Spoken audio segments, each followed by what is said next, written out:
All right, I'm here with Joel Diaz, who is Cub Swanson's boxing coach. And, Coach, that was one of the most beautiful things I've ever seen. You had to be thrilled. Well, I'm happy for him because he followed the plan. You know, Cub Swanson is a great fighter. He showed a lot of heart tonight against a young, strong lion. You know, his opponent was very, very strong, very fast.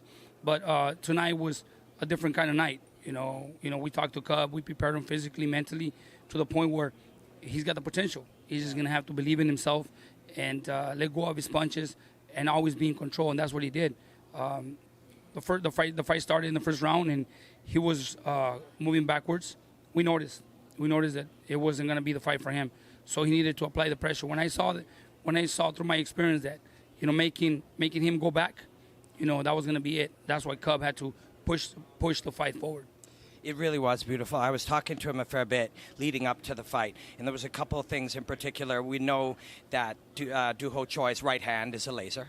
Did you guys look at ways to draw it out, slip, and counter that right hand? Was that part of the game if Choi was, in fact, moving forward? Exactly. We practiced on that through the whole camp. We practiced on executing his right hand. We knew that right hand was going to come, constantly.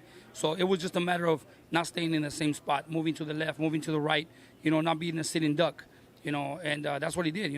He was never there. Obviously, he landed the shot a few times, but Cub was not there stable to take it for full force.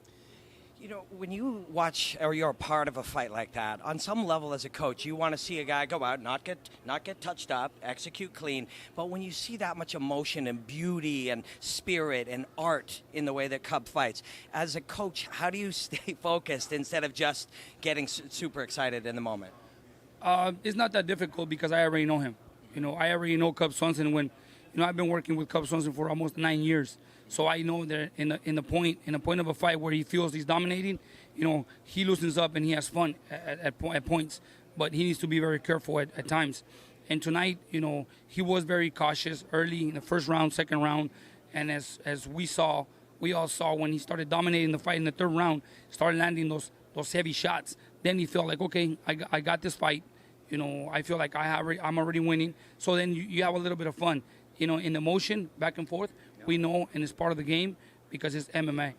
Did you guys notice in the lead-up as you were watching Dooho Choi that he likes to land on people when they're flat-footed, when they bounce and flat-footed? And Cub is never flat-footed. Cub is on his toes at all times. And it felt like he was going to be a really, really tough guy for Dooho Choi to be able to get a beat on, to get a read on him.